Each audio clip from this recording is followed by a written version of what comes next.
started. All right, Lilles, if you just do like you did a minute ago, talk with me and just tell me about going to school and what it was like and work and so forth. Well, as I said, I went to school at Lucy Chapel first, the first year. And then we left there and went to Elm Hill School. And it's just a two-room school. There's always two little rooms, Okay, well then we'll stop. We hope we can get through it. He'll tell us when we're ready here. Just a second. Okay, We'll start again about school like you started to. Can you step a little closer this way? Okay, go ahead. Okay, just a second. Let me turn this off here. Okay, Lilles, if you go ahead and look at me and talk to me. Just tell you the same words I told you a while ago? Just start, exactly. Well, as I said, I started at Lewis Chapel first. Went the first year there. And then next year went to Elm Hill, Squatchy Valley, where there were a two-room school, And, well, as I said, around 50, 60 kids maybe went to school there. From, as I say, from 6 on up to the 18, 19-year-old, I know I was 19, I know there's some 19, and some was older than I was, And so we didn't get to go to school very much, just every 2 and 3 days. Well, we didn't go at all when it turned cold, bad. We went during the first of school, Then we didn't go anymore till the coming summer again, before school was out. And then last year I just went about 2 weeks and 3 days of the whole 9 months of school. Of course, that wasn't very much, And I didn't get through the third grade of grammar school. I like about, well, I was probably 2/3 through it, whenever we had to quit school. And so we just had to stay out and help Daddy work, so much. And as I said, we would leave going down to Squatchy Valley to work. When we went to school, we was down there working on the farm at home, doing at home or doing something, And so I guess that's about all I think about. I don't know, I get nervous, I'm trying to talk to something like this, I understand that. That's fine. That was fine. That was real good. I tell you, would you feel more comfortable again, Lilles, if you would, by beginning by saying you started off in the morning early and that path, and then tell us about school. And if you want to even include, and I know this is grade, but you could beat people in 6th and 7th grade, whatever you want to do. Well, from the time I started school on up, I'd try to turn them down. I just, when I first began school, not them bragging, but I was good in that spelling, And so, as I said, it's I thought I was doing something on turning others down. They would go tall thing up and me a little bit thing down. I know it. Well, I thought myself I was good in spelling. Now, really, I was. I was really good in spelling. And I never just hardly studied my speller either. It just came to you. You need to be still. Every time you move, it shakes. We're going. Go ahead. You want to start on the path first? Yeah. Well. Go ahead. Let me get my mind together. Sure. Well, as I said, we would leave, to go to work, but for the school, that little path, the same thing, just a little, well, it's Swarner's path, we called it the hog trail, just get one foot before the other, And Daddy said to us when we leave, said, now take your time, you might fall and hurt yourself. I said we'd be at top mountain, first bell ring time, and the last bell ring, we'd be there ready to get in line with the rest of them, And the teachers talked to the other kid about living so close, A lot of times the rest of them are late, About us being way out there on the mountain, get there before the other kids right there, live right in the schoolhouse, though. But we did. We really went down that mountain, And we come back up the same way that afternoon, Mama fixed our lunch. I know y'all seen a gallon molasses bucket. That's what she fixed our lunch in. She wrapped her spoons in the paper and tied them to her bucket bale. Well, so when we'd get through and start home that afternoon, we'd come on about, and she said, she heard us, but the time we got to top mountain running, them spoons rattling in that bucket, We just put them back down in their bucket, She could hear us coming in from school, them spoons rattling in that bucket, and that's coming in from school. Yeah, and well, you didn't know me tell that, I don't guess, but. And the school, name of the school was Elm Hill. Now, I forget, sir, excuse me for not remembering all that right it was, And as I said, there was around 50, 55, maybe 60 kids went to school there, from age 6 on up to 19 and 20, And they had to pump out there, pump the water, and then carry it and sit up in the window of the school, I had a real good friend at school, She always called me sister. So one day I started around the house. She said, "Sister, hand me a drink of water up here." And so I said, "I'm not your sister." She said, "Yes, you are, too." You know, well, we did just love each other, sisters, you know. Yeah, about all my friends though at school, you know, about all passed away now. Not many of them left anymore. Like me and another friend said, he said that him and me is about the only ones our age, you know, that still living back in school days back then, you know. Yeah. That's fine, Lillis. That's real good. Okay, I'll tell you, he'll tell us when we're ready and we'll start. Okay, we're ready. All right, if you'll tell me again about how people kept in touch before the telephone. Well, as I say, we just always visited each other. I said, maybe it was Sundays there'd be 4 or 5 families at our house, you know, and then a lot of times, well, my mother and dad didn't visit very much, you know. They stayed at home about all the time, only when they worked, you know. He went to work, and that's only going into the store and stuff like that, you know. And we just visited, you know, back and forth like that, you know. That's how we kept in touch and found out different things, you know. Then there wasn't any telephones, you know, so we just visited each other, you know, back then. Kept in touch with what was going on, you know, and everything. See what I can't think of. All righty. That's all right. We can stop for a second. That was just fine, Lillis. Include about how many people would come by come Sunday. Okay? Well, sometimes be 3 or 4 or 5 families, you know, all gather up. And then maybe they'd have 5 or 6 kids in their family, you know, or every family be big families of them, you know, 5 or 6, 7, 8 kids, you know, in every family. And we'd all be together. Well, I say there'd be 30, 35, 40 people there about every Sunday at our house, you know. Yes, sir, they would, And, of course, us kids, we'd visit each other, you know, you know, as I said, through the week. If it rained or anything, you know, we'd all visit back and forth like that. But pretty days, we was all in the field at work, you know, or something or another. We didn't have time to visit. And, well, you didn't ask me to tell about my daddy, how we got our groceries home and nothing like that, but I just wanted to tell you that part of it, too. If it's okay with y'all. Well, we raised our corn. We carry our corn off to Squatchy Valley. We went to school to a mill, no grist mill or. Well, we'd have a corn ground, carry a mill back up the mountain, that 5 or 6 miles down, and go to the store and carry all our groceries up the mountain. I've seen Daddy, he'd carry a half-bushel meal and a sack of flour and coffee and all that stuff all at one time now up the mountain. Walk and carry it. He didn't have anything to go. He walked and carried it. Well, we all walked carrying big loads of groceries back home. You know, if Daddy couldn't go, well, some of us kids would go, you see.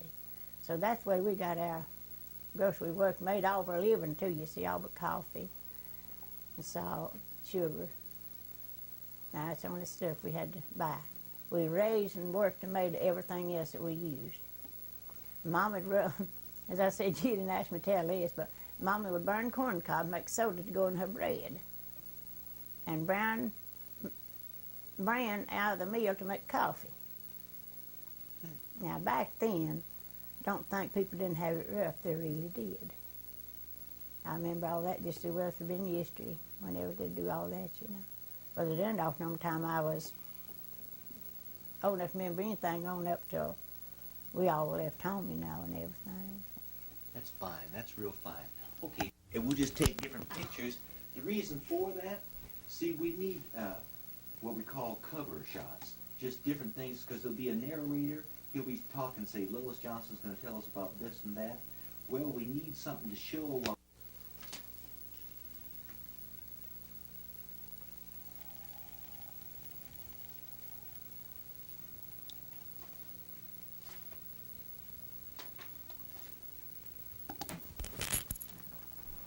And I'll stand right over here like we were.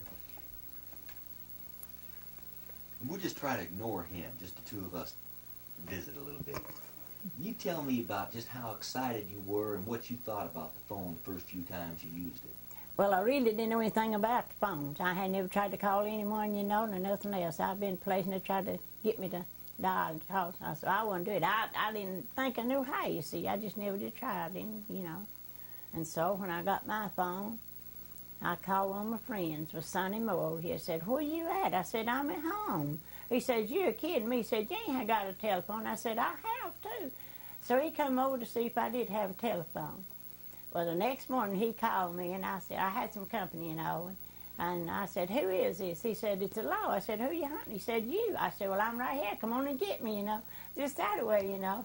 So it was Sonny Moore, the guy that I'd called when I first got my telephone, you know. That's the first name I called when I got my telephone.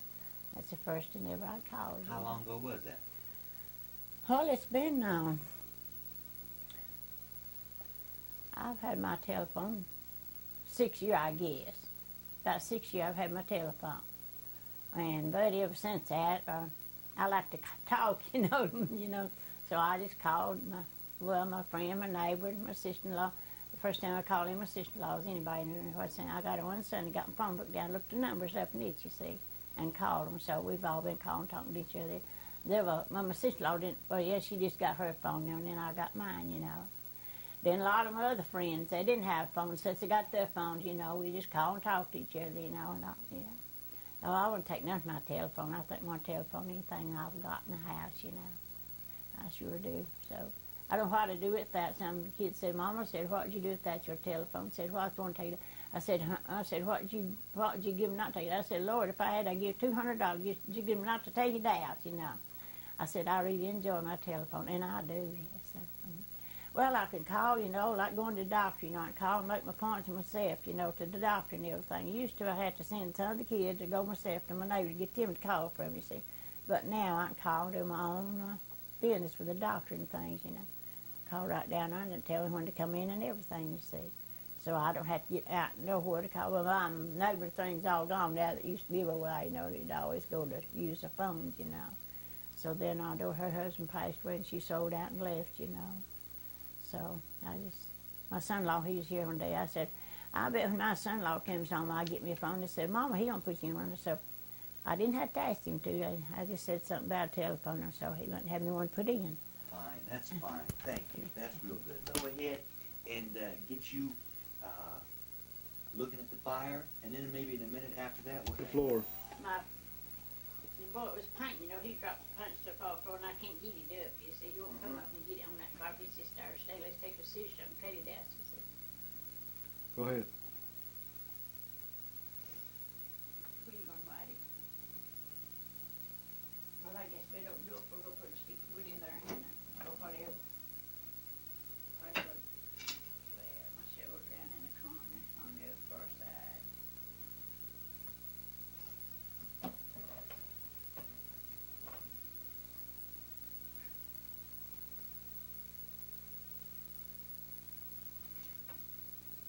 How do we get over in the corner where half the pint's at? I guess we kind of chunk it up before I put a stick of wood in there. It's just about that.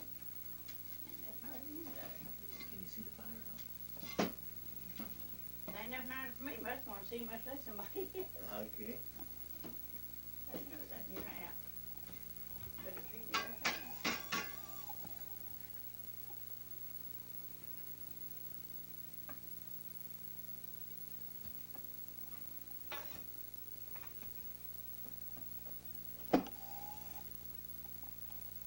I find this on a stick of wood to go in there.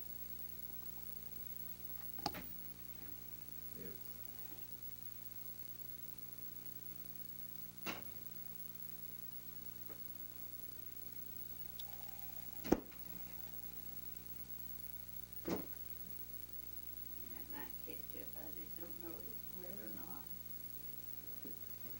Well, if it ain't all that cold, I just don't want it to go come out because, oh, hey, I didn't use that stick. I'm going to turn your coat back down off. This heater don't throw out much heat. Fine, just eat the wood up, you know, don't throw out no heat either. It just, I don't know. Come on up here. Come here, Hattie. Come on. There ain't nobody gonna hurt you. Come on. Come up here, Whitey. Come here. Come up here. Come.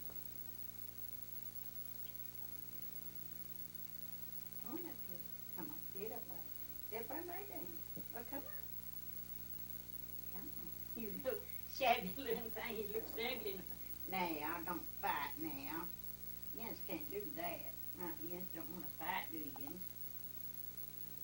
Come here, Tiger. There, my baby. Come here, Tiger. Come on. Here, Tiger. Come here, Tiger. Come on. pets right here. That's all I got to keep me company. Yeah. Is this okay? This is fine. This is fine. Look up this way, Whitey. That's good. Look up this way, Whitey. Now, Tiger, come here. You're gonna stay up here. You could be pretend like you're having a conversation. Oh, yeah. Well, let me dial my sister-in-law in just while I go call her. She All right. called me.